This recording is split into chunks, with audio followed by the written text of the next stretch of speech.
Water, an inorganic, transparent and odorless chemical substance that covers 70% of the known Earth's surface. It is the driving life force behind the carbon-based organisms that flourish on our Earth. It borders and separates our lands and collects and solidifies at the inner and outer regions of our flat, stationary realm.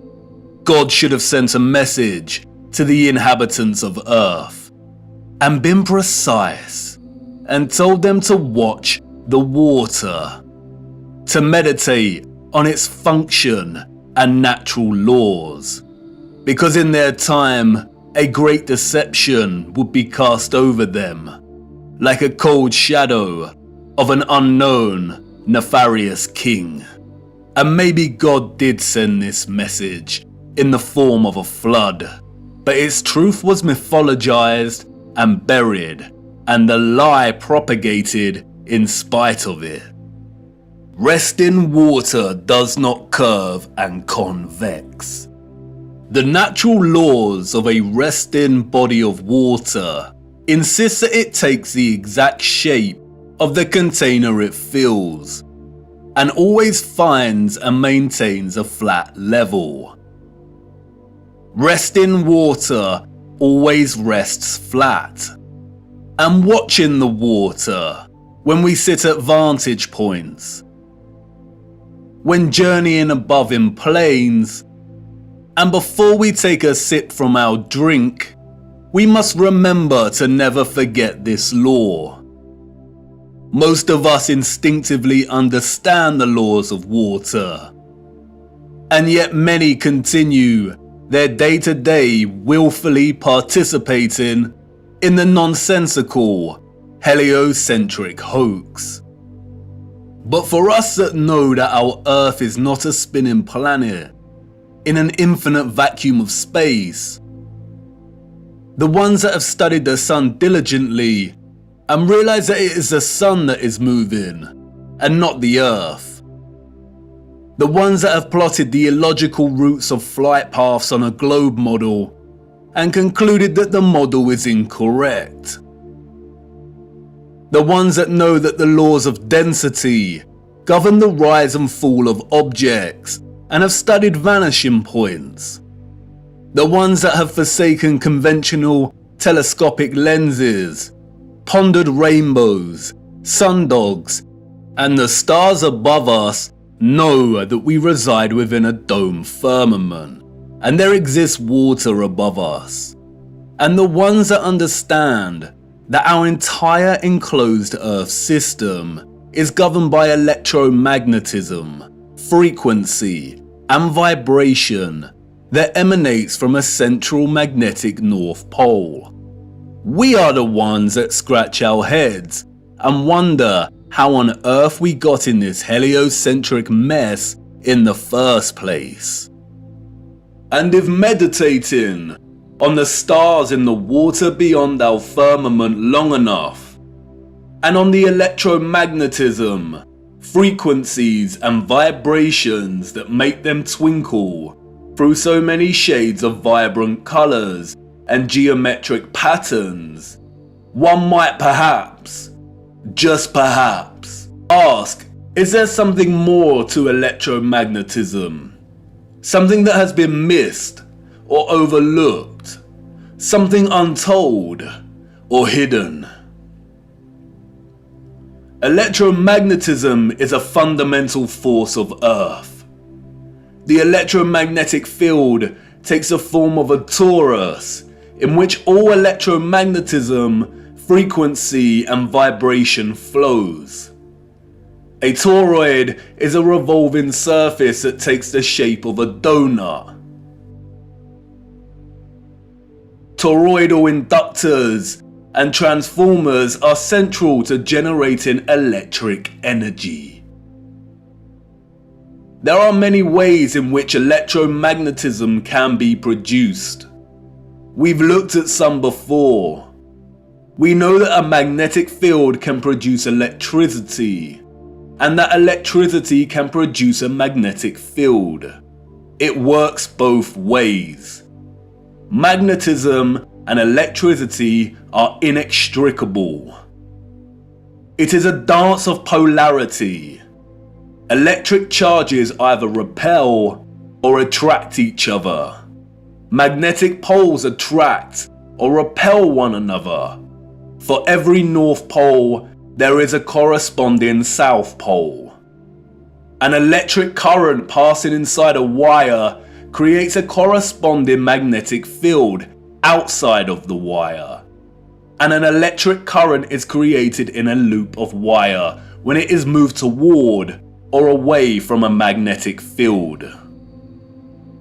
Horseshoe magnets are powerful permanent magnets. Due to their shape, in which both magnetic poles are close together, a powerful, strong magnetic field is produced. The horseshoe magnet can also function as an electromagnet. The first ever electromagnet was invented in 1824, we are told, and was in the form of a horseshoe magnet. Its power was evident from the beginning. It weighed only 200 grams, but could lift 4 kilograms of iron. The key to the horseshoe magnet's power is the placement of its poles. You can see the magnetic field here, represented by the vector lines. If you look closely, you can see the concentration of the magnetic field is greater near the poles of the magnet. Since as far back as we can remember, we have been presented with and entertained ideas of the future. Not necessarily our future as individuals, but the future of humanity, technology, and society at large. Whether it is in the form of Hollywood movies, you know the ones, the action films, the science fiction sagas, and the animated kind, or literature, music, and art exhibitions. In these we see our technology taken to its limits. Crafts fly, computers live, robots help out, holographic screens decorate every room. Cities continue to grow upward into dominating skylines. Some can teleport, and space travel is now possible and the accepted norm. Outside of fiction, we also have sobering documentaries telling us where we are heading, usually featuring narration by an old man, lamenting the unstoppable path we are on. It's all very serious. We are destroying our planet, the only one we have. And we have political parties, non-governmental organizations, and the trusted voices and scientific, award-winning geniuses sharing similar messages. And really, when you look closer at both the fiction and the alleged facts, they all share the same underlying premise and principles. We are becoming so technologically advanced that the planet we reside on is no longer enough, or can no longer sustain our activity.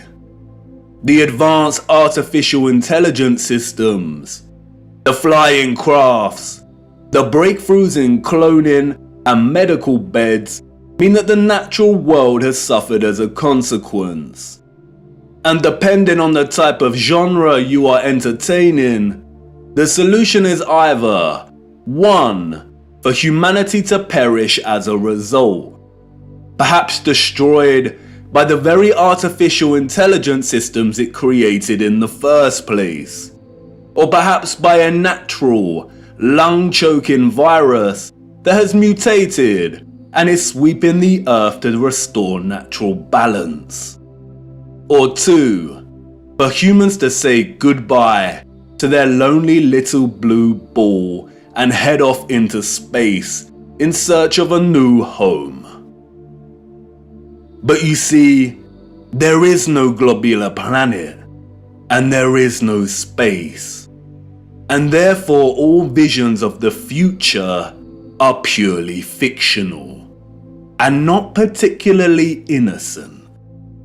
What we don't see emphasized in these visions of the future, however, is the potential of electromagnetism to transform all human life, technology, and society.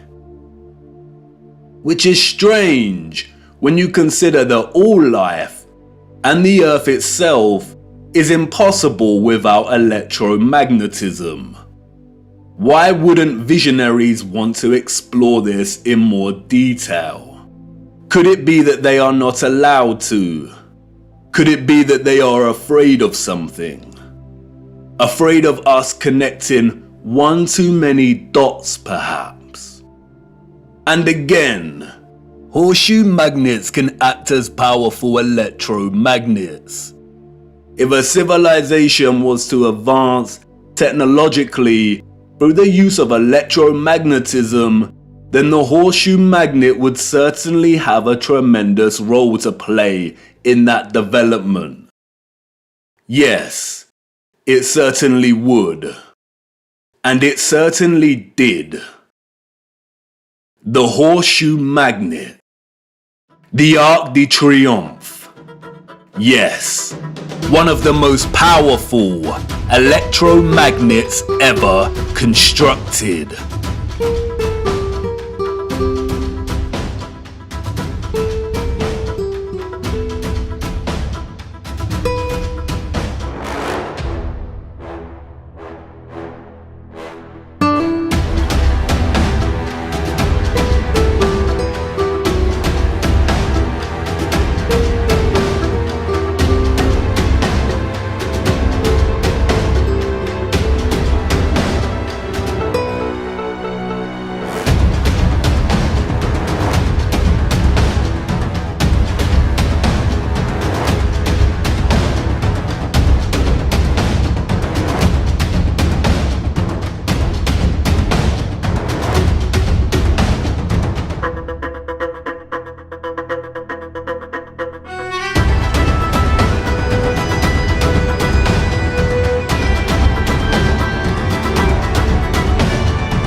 Welcome to the future.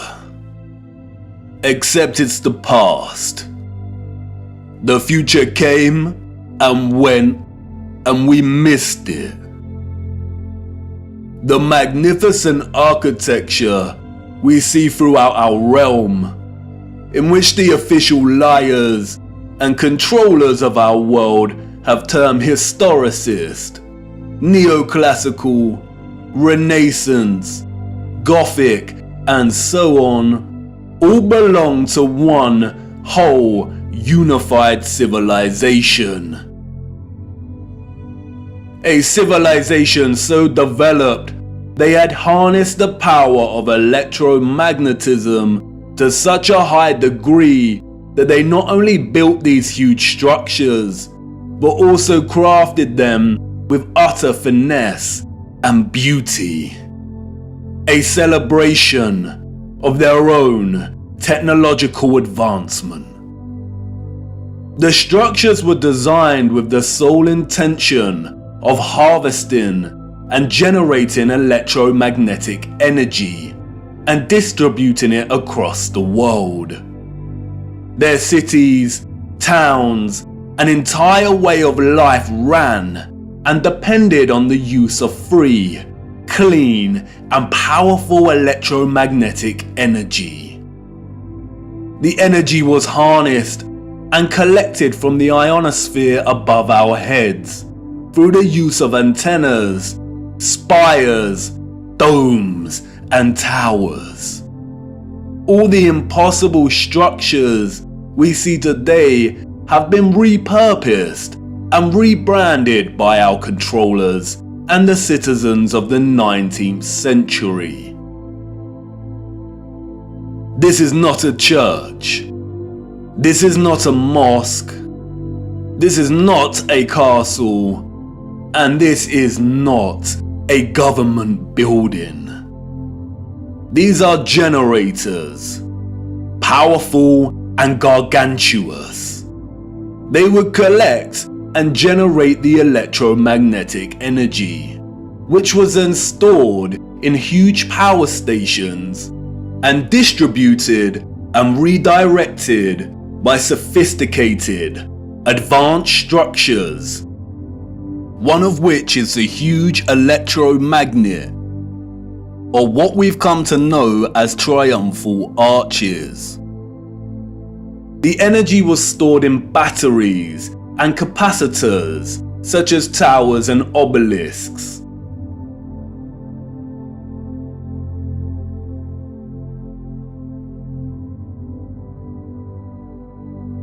All cities were constructed across our realm in the form of one big, interconnected power grid, much like a huge computer motherboard.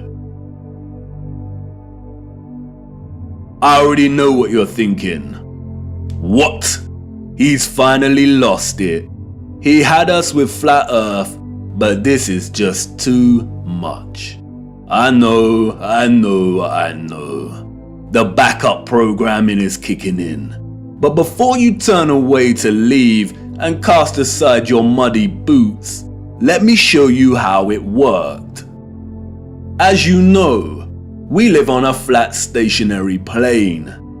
At the center is a source of magnetism at the North Pole, and directly above this is Polaris, fixed at the central and highest point of a wondrous crystalline dome firmament. Beneath the firmament, different layers of atmosphere exist at different heights. The ionosphere starts at about 30 miles above Earth.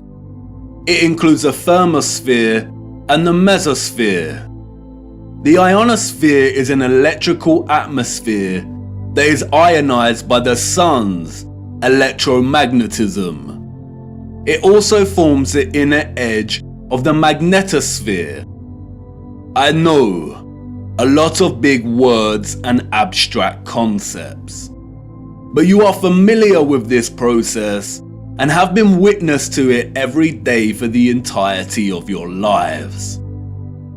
As you can see, The vials here contain molecular gases that are present in the atmosphere above us. When an electromagnetic source, such as a Tesla coil, is applied within close proximity of these gases, the coil's magnetic field ionizes or charges these gases, and the result is phosphorescent plasma. The gases become colorized. This is why our sky is primarily blue, because the sun's electromagnetic presence ionizes the atmosphere, and the result is colored plasma. When the sun is entering or exiting our region, or what the liars of the world call sunrise and sunset, we see a variety of color gradients due to its distance from the ionosphere above us. When the sun is no longer journeying above our region, the sky loses its color and we can see the stars in the firmament beyond. Although the official scientists designate the ionosphere as an atmospheric layer, it is actually an ethereal layer. Ether is the fabric or element that carries electromagnetism. It connects everything in our realm. It is the fabric that makes the sun and moon and their concentric journey above our disk possible in the first place. Ether is the mysterious fifth element. It connects everything electromagnetically through vibrational energy. It is the glue, the web, the driving force behind absolutely everything. The four other elements, air, fire, water, and earth, only exist because of the ether. They are expressions of ether's vibrations. Cymatics is a good example of ether's presence. The frequencies fed through the Chladni plate make the sand or salt form precise and complex geometric shapes. The higher the frequency, the more complex the geometric pattern. But what is the conduit that takes the frequency's vibrations and allows the sand to take such shape? That is the ether at work. That's why we see fruits and vegetables that closely resemble cymatic patterns. It is the ether at work.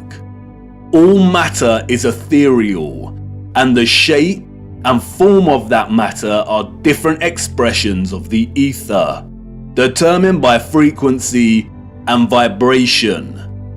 Ether is the bridge between electromagnetic frequency and vibrational energy and the form of matter itself. You could call it the Holy Spirit of God. The historical and scientific discourse of ether is a deliberately manipulated one. The enemy introduced the truth only to discredit and subsequently bury it.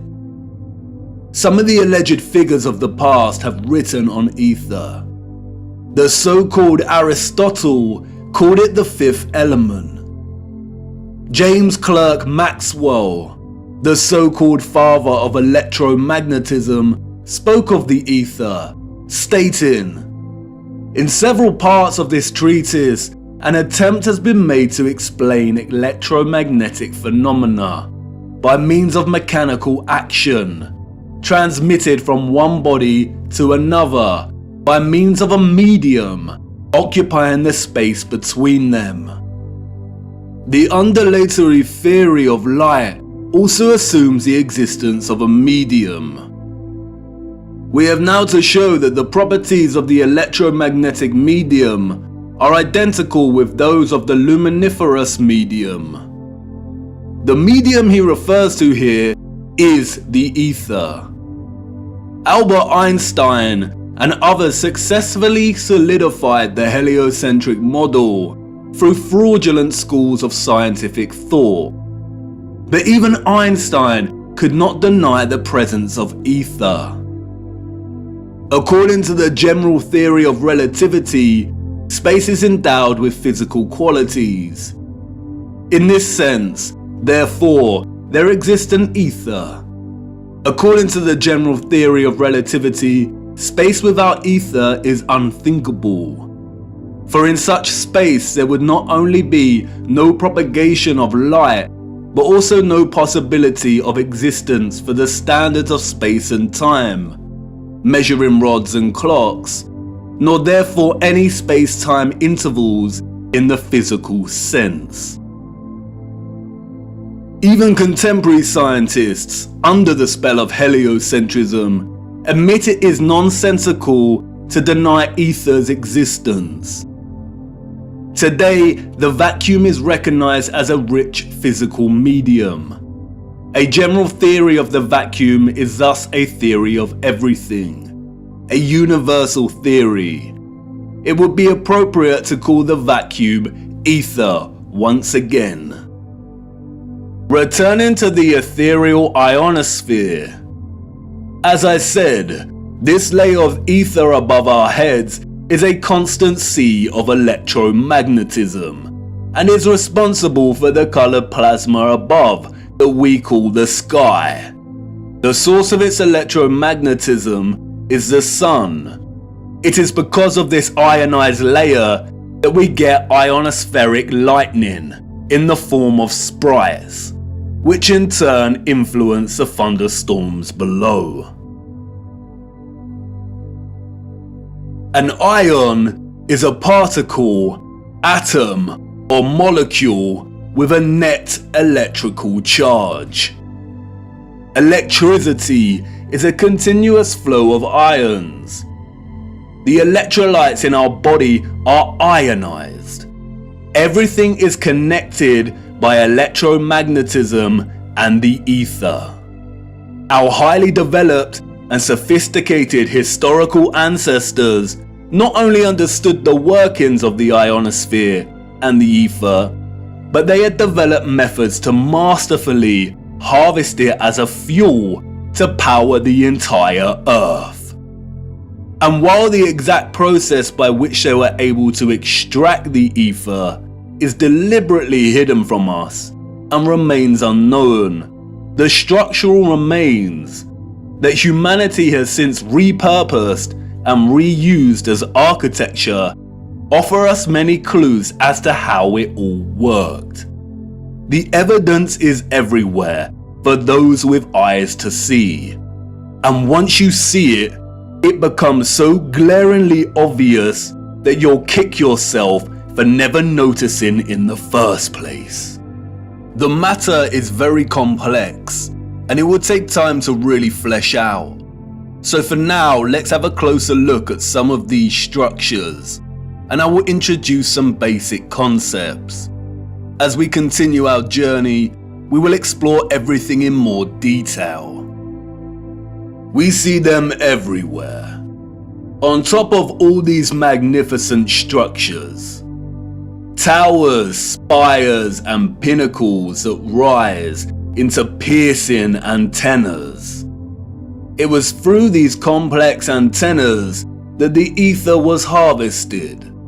You see, after the Great Reset of the 1800s, the enemy fractured the old world's unified understanding of God and created multiple religions to try and hide God and justify the existence of such grand and beautiful technological structures. And I know this may trigger some people, but stay with me, I will not let you down. But for now, it is critical to understand that a lot of the religious icons that adorn and make up these antennas were never indicators of different religions in the old world, nor were they intended to be.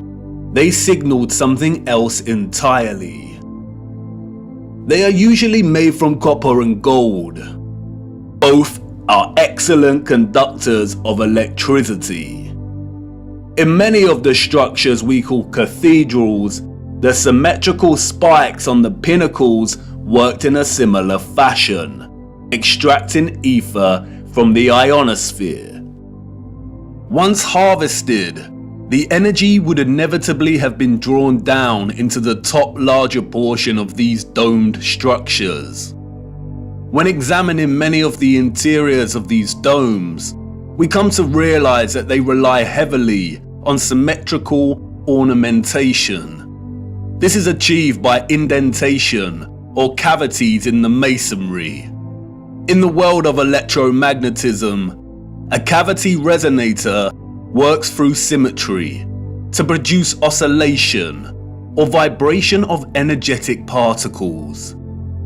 Symmetrical shapes force energetic particles or ions to vibrate in a constant manner. Is this why we see perfect symmetrical ornamentation within the ceiling of many domed structures? It no doubt sounds absurd, but the majority of these structures also feature a smaller type of cavity resonator, or what is more appropriately termed cavity magnetrons, that offer some clarity as to the real function of these structures.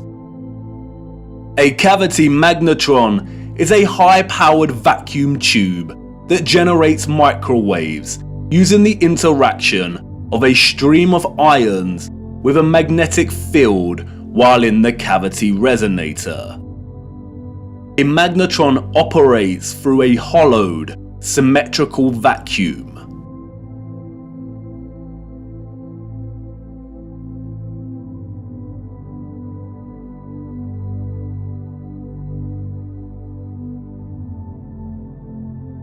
It emits powerful microwaves that can act as a source of free energy. If you break the symmetry or close the vacuum, it no longer functions. But can you see the resemblance? These structures were never intended to hold glass within them. The controllers added the stained glass to the rose windows to shut off the magnetron's function. They closed out instruments of free energy. And they are everywhere in these structures.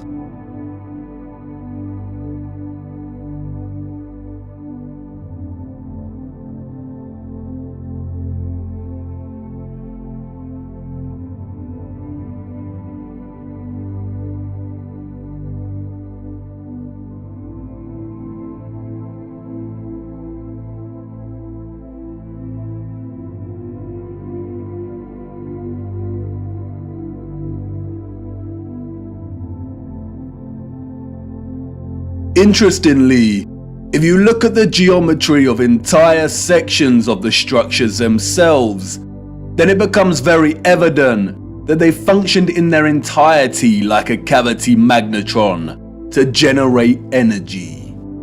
All cavity magnetrons consist of a central heated circular metal chamber in which the current leaves, and it's called a cathode.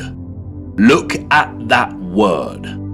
Cathode. Does it remind you of another word? Cathedral. Cathode. Like with everything else, they corrupt the truth and hide things in plain sight. The controllers removed most of the cathodes integral to these cavity magnetrons, but there are some structures today in which you can see traces of the old cathodes still present. The heavy reliance on symmetry and cavities within these structures is not coincidental. The symmetrical ornamentation would have worked in a similar manner, causing the energetic particles to vibrate in a constant manner. The flowers within the squares can be understood as similar to acoustic resonators, working to vibrate the ions. It is here that the energy would have been continually manipulated into vibrational and electromagnetic energy of specific frequencies. Really look at these magnificent acoustic resonators. Could you craft one of these by hand today, and at such height? Why would an underdeveloped people spend so much of their time crafting such perfect symmetrical ornamentation, especially if it had no function and was purely aesthetic? They wouldn't. The cavity resonators and magnetrons would have had to have worked in partnership with a central engine or reactor contained within all these structures. Both resonator and reactor are interesting words. Just like the words conductor, generator, creator, and the name Mercator, they all contain the word Tor within their linguistic structure. They hold a linguistic memory and pay homage to the torus or toroidal field. The torus is the flow of electromagnetism. Without this flow of energy, there would be no life on Earth. No one can really know for sure, but some have suggested that the engine was probably similar to a fusion reactor. The traces of these engines can be found within all of the larger generators. The empty shell of where the engine used to reside is usually, but not always, octagonal. It's been right in front of our faces the whole time. The controllers remove the engines, sometimes repurposing the space as baptistries and bandstands, sometimes just leaving the base either barren or attempting to cover them up. We see these octagonal structures in cathedrals, government buildings, mosques, and detached bandstands. And unless they have been repurposed, these structures seem to hold no overall function. They do not contribute to the overall structure. They appear superfluous and unnecessary. Theories have surfaced that the engines or central technological mechanism was similar to a tokamak. And while I do not subscribe to this idea, which will become evident as to why later in our journey, for now we will use it for illustrative purposes. A tokamak is a powerful device that uses a magnetic field to produce plasma in the form of a torus. The contemporary tokamaks we see are used in thermonuclear fusion power. The tokamak's toroidal field, in conjunction with the vibrating ions from the ether, would have produced a highly conductive electromagnetic field of gases called plasma, just like our sun and ionosphere. If those of the old world used anything closely resembling a tokamak's capability, then the result would have been an abundance of free, powerful, clean electromagnetic energy that could fuel entire cities and the entire Earth. These were never churches, cathedrals, castles, and parliament buildings. They were all huge engine generators.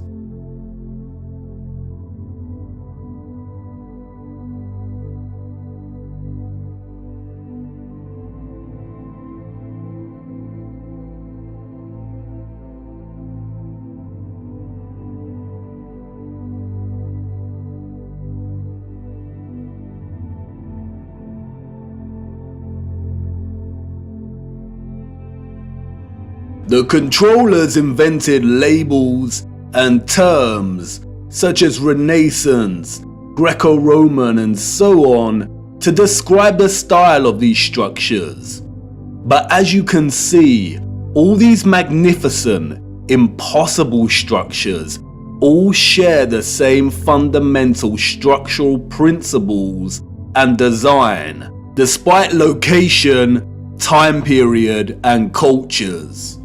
And this is because they were created with the sole purpose of generating energy.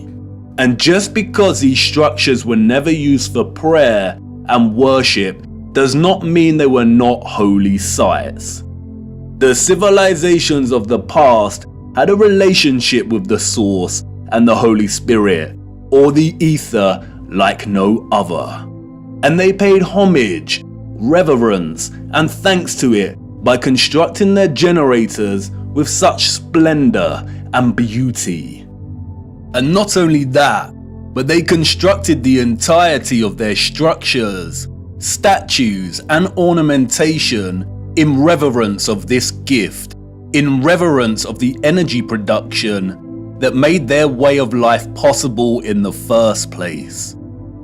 The laurel wreath, which the satanic controllers have corrupted in their appropriation of the symbol and redesignation of it to represent Apollo and Lucifer, is in fact a toroidal coil.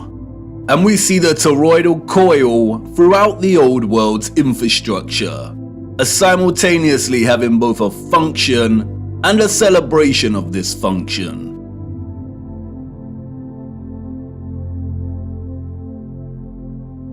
Electromagnetic coils are electrical conductors. They are used in applications where electric current interacts with a magnetic field. In devices such as generators, motors, inductors, and transformers. Most coils take the form of a toroidal coil or spiral. Wire coils are used in conjunction with a magnet to produce powerful electromagnetism. The more turns of the wire, the stronger the magnetic field. Coils generate vortexes, which in turn create an electromagnetic field. It's all one interconnected system.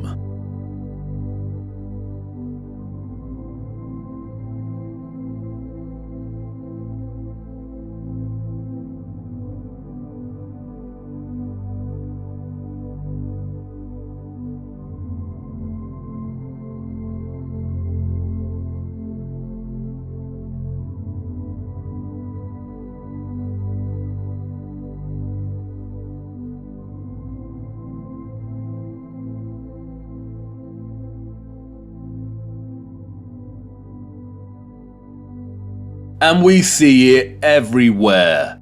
This is what columns and rotundas were used for. Powerful coils to generate electromagnetism and carry the current in loops. The torus is found at the base of pretty much every column found throughout our realm. It is everywhere. Look at the movement of electricity through a wire and the simultaneous magnetic field it produces. This is exactly the shape of a column. And we see this present in all of these gigantic and meticulously crafted columns.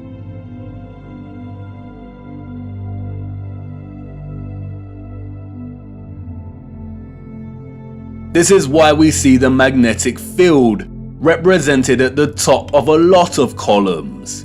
It's the movement of the ions in the magnetic field.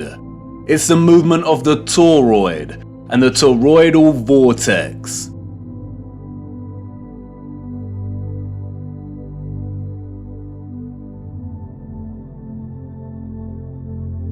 As you saw, coils of copper wire are essential in electrifying the magnet. And I know what you want to say. That's great, but the columns and other structures you are referring to are made of stone. But you see, all of these impossible structures are made from a mixture of stone and metal. They used iron bars in their construction. Iron is magnetic.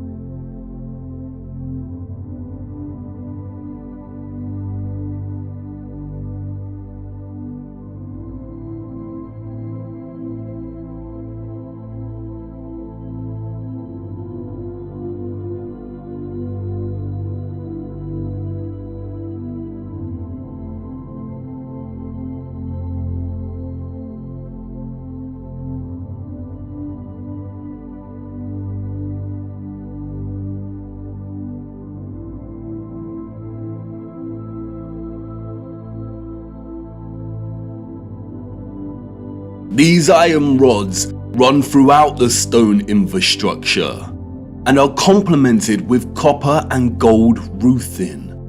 Copper and gold are strong conductors of electricity. Often we find entire statues, arches, domes, and roofing made from a distinctive blue copper.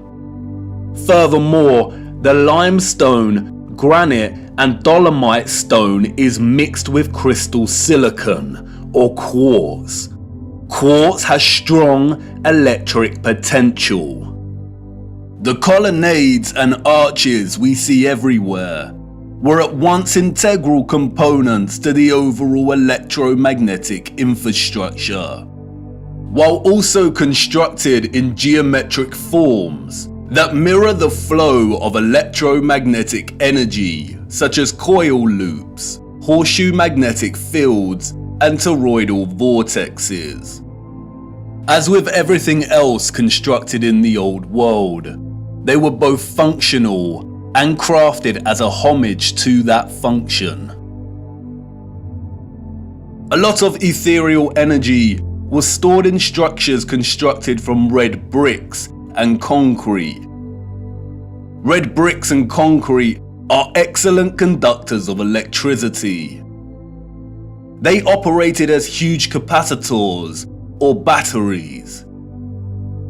According to new research, red bricks can be converted into energy storage units that can be charged to hold electricity, like a battery, and can store energy until required for powering devices. The key to this battery-like function inherent within red brick is the iron oxide. The development and use of red brick is so important, and we will be returning to this subject much later in our journey. The really big red brick power stations and batteries were designated and recognizable by their white stripes, such as St Pancras Railway Station in London, and many other famous structures. We still carry this red and white stripe designation of power stations today, and it is also an indicator for the magnet. Some were constructed of blue, black, and brown with white stripes. Towers, obelisks, and small clock towers functioned as the intermediate capacitors or batteries to store, distribute, and provide energy throughout the grid. The entire flat realm Earth was connected as one whole grid, a complex interconnected system of free energy production, distribution, and consumption. And this entire grid was destabilized and deactivated somewhere between the 17th and 19th century. Power grids like this do not function on a spherical mass. Our historical ancestors knew that the earth they walked upon was flat. This type of futuristic technological advancement is the result of a civilization knowing exactly what type of earth they lived upon. They were not subject to the same satanic deceptions and abuses as we are.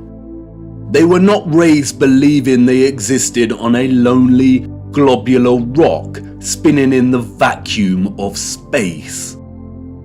The true, ethereal, electromagnetic properties of the Earth were not hidden from them.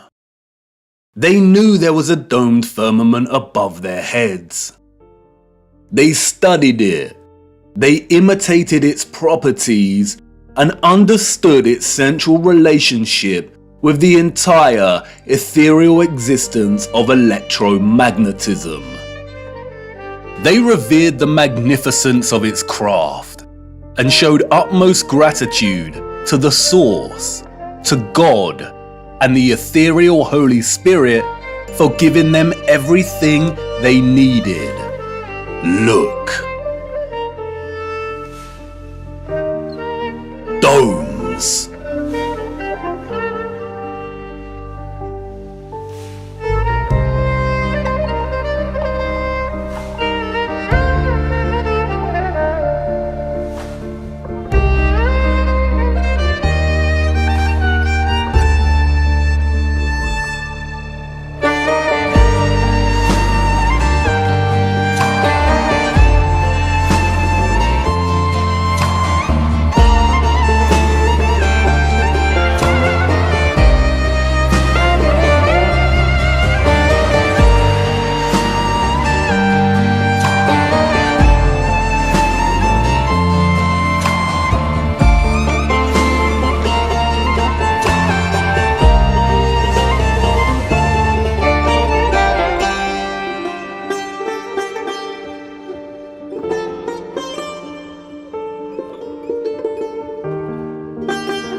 Have you seen anything as overwhelmingly exquisite as this before? How have we lived our entire lives and not seriously considered the impossibility of these structures? How have we lived our entire lives walking amongst the skeletons of the future long forgotten? I know this is all a lot to take in, and I know that the picture has not formed properly in your mind yet. It is hard to imagine an interconnected electromagnetic power grid of this size across the Earth, and the technical nature of electromagnetism doesn't help. And I know that you're full of questions. Who were these people or beings that built these structures? Where did they go? And why were the power grids deactivated? What about all the religious iconography and art we see inside of the cathedrals and mosques? What about all the histories and photographs we have of the construction of these structures? What about the Romans and the Greeks? What about some of the grand mosques that have been constructed in recent times? And if what you're telling me is true, then how did they distribute and store all of this energy like you say? Was it similar to our Wi-Fi and radio signals?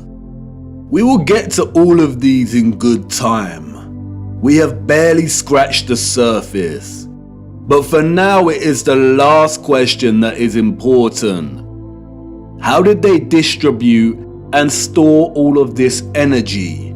And in what form? For you see, our sophisticated historical ancestors did something that we, as a society, have come to neglect. They watched the water, and they watched it closely, right here on Earth and up above, beyond the firmament. Come on, let me show you.